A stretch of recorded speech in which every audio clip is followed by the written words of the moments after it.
आउ गाँ दाण्डे शुभुनी चकुलिया पंडा गीत। व्यस्त बहुल आधुनिक समाजर चाकचक्य भितर हजि जाउछि ओडिशार बहु पुरातन संस्कृति और परंपरा। आउ हजि जाइछि किछि लोकंकर कौलिक वृत्ति। चकुलिया पंडा को देखा मिलूनी से गाँव में भिक्षा करूना जहाँ देले खुशी नहीं पलांती जमी देखा मिलूला देखा मिलूनी। एमिति किछि वृत्ति को नहीं किछि लोक निजर परिवार पोषिबा सह अन्य मानकु आनंद देइथांती। सेहि भली वृत्ति मध्यरु चकुलिया पंडा वृत्ति हेउछि अन्यतम। जाजपुर जिले में कार्तिक मास तथा धर्म मासरे आउ देखा जाउ नाहंती चकुलिया पंडा।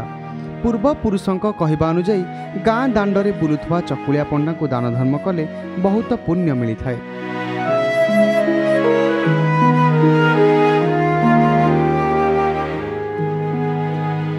चकुलिया पंडा ओडिशा रे बास करुथुवा एक जातिर लोक।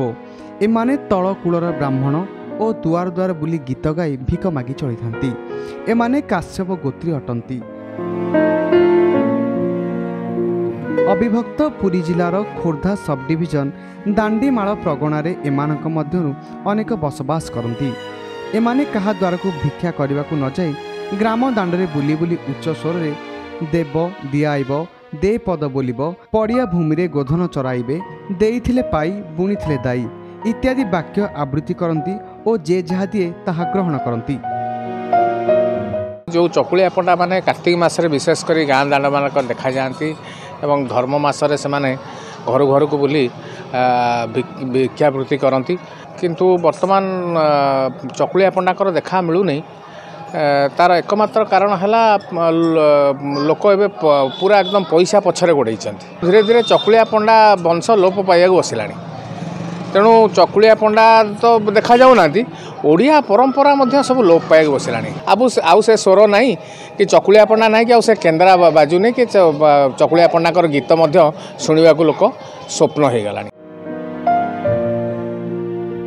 कथित अच्छी चकुलिया पंडा माने परशुराम का वंशधर एवं राम का अभिशाप भिक्षा मागंती। आउ एक किंवदंती अनुसार भीम विराट भवन में छद्म बेशर अज्ञातवास करने समय विराट राजांकर पाचक रूप में बल्लभ पंडा नाम धरिथिले। सही समय से देश बुली चक्र भिक्षा करुथिले।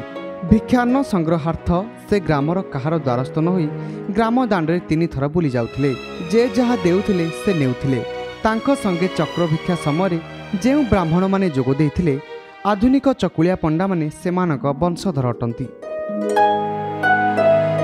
आया ग्रहटी केवल निवारण हेब फल हिमल तंडुल देवे कराइब। भीम भिक्षा पड़ा ये चक्र भिक्षा भगवान को भिक्षा। भीम भारी बलवान थे।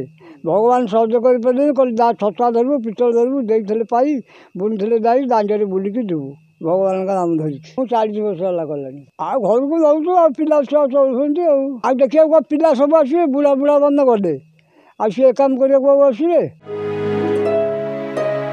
जेउ केते जन चकुलिया पंडा अछंती सेमानक कहवा कथा आम गीत को आउ केही पसंद करूनाहांती। आमर तो बयस हो गलानी और पिला माने एही कार्य करने को ठीक मनुनाहांती। ओडिया लोक माने ओडिशार पुरातन परंपरा को भूली जाउथबा बेले चकुलिया पंडा आगामी पीढ़ी माने टंका पछरे गोड़ाई निजर वंश परंपरा और कौड़िक वृत्ति को भूली जाउथबा कहिसंती बुद्धिजीवी। ओडिशार संस्कृति और परंपरा नियार होइथा बेले चकुलिया पंडा परंपरा धीरे धीरे लोप होबाकु बसिलानी। जदि आगामी दिन में चकुलिया पंडांकर वृत्ति को तांको आगामी पीढ़ी ग्रहण न करती तेबे लोप पाइजिव चकुलिया पंडा भली एक सुंदर परंपरा। जाजपुर अर्जुन मिश्र रिपोर्ट, कोणार्क न्यूज।